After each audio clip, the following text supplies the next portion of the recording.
Diego Bandido! Go Diego! Go Diego! Go Diego! EDSA! Itaas ang kamot sa mga angkol. Itaas ang kamot sa mga angkol. Bunalikol! Bunalikol! Bunalkol! Bunalkol!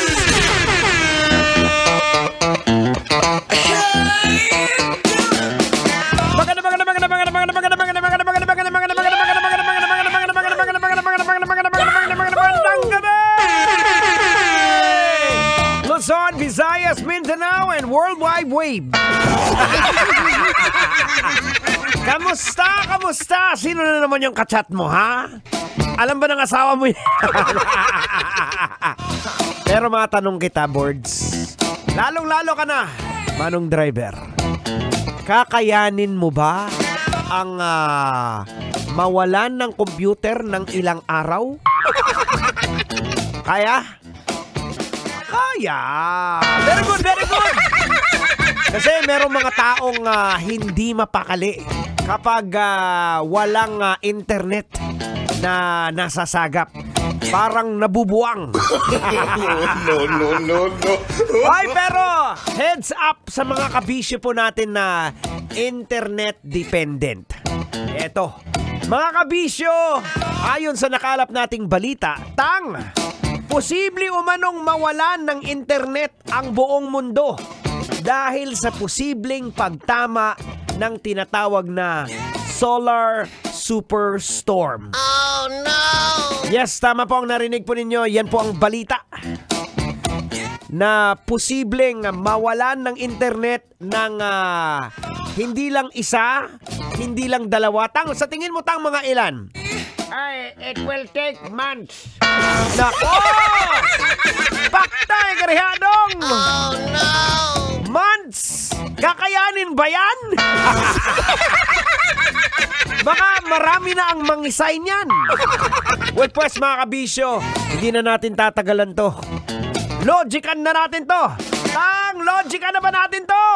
Ay, sige! Logican mo na yan! Logican na yan! Logican na yan! Alright mga kabisyo, logican na natin to. Logican mo na yan, Lods! Ano bang leksyon, ano bang lesson ang pwede nating matutunan dito? Ang tanong, nai-imagine mo ba ang buhay mo na walang internet sa loob ng ilang buwan? Oh no! Diba? Siguro para sa ating mga uncle and auntie generation, well, malamang kakayanin natin. We can survive. But with the millennials, especially yung Gen Z, definitely isang malaking dagok to sa buhay nila. Diba? Kasi most of their lives ay alam naman natin na umiikot lang po sa social media. At ayon sa pag-aaral mga kabisyo, ayon sa pag-aaral, almost 55% of Gen Z can go more than 5 hours without internet access. So imaginein mo, hindi nila kakayanin lumagpas ng 5 oras na walang internet access. Oh no! Diba? Ang Gen Z strongly associates their internet with social media, 85%. And entertainment or content websites with 81%.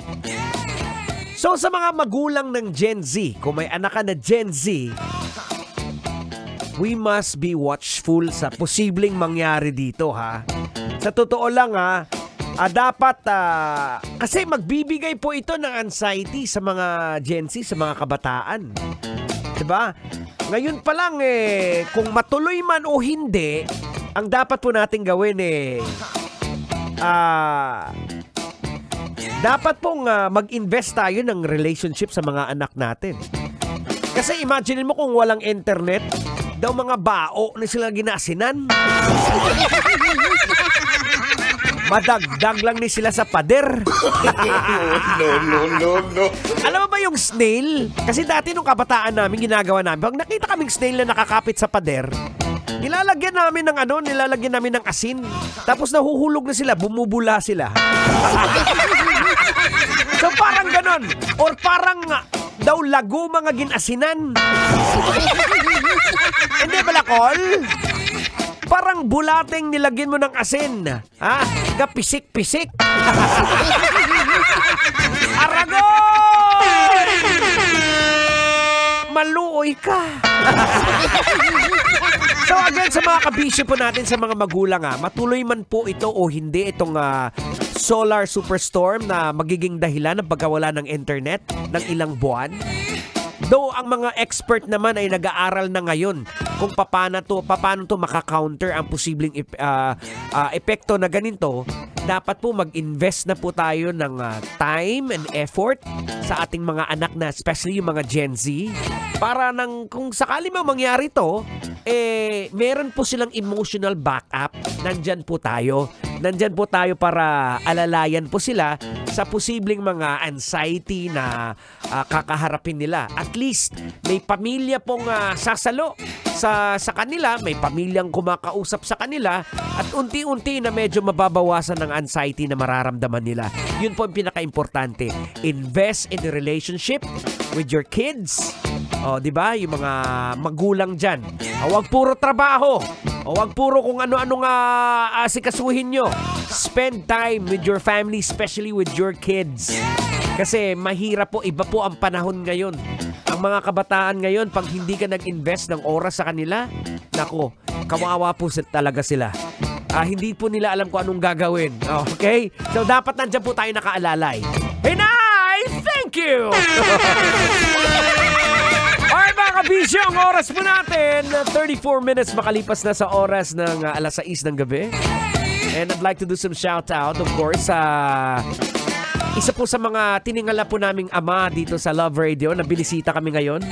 Si Sir Jojo Chong is in the house! Welcome, Sir Jojo! Alright mga kabisyo! Hanggang alas 9 po tayo. Walang bitawan to at walang matutulog. Dito pa rin po sa pinakamakulit, pinakamasayang programa sa radyo.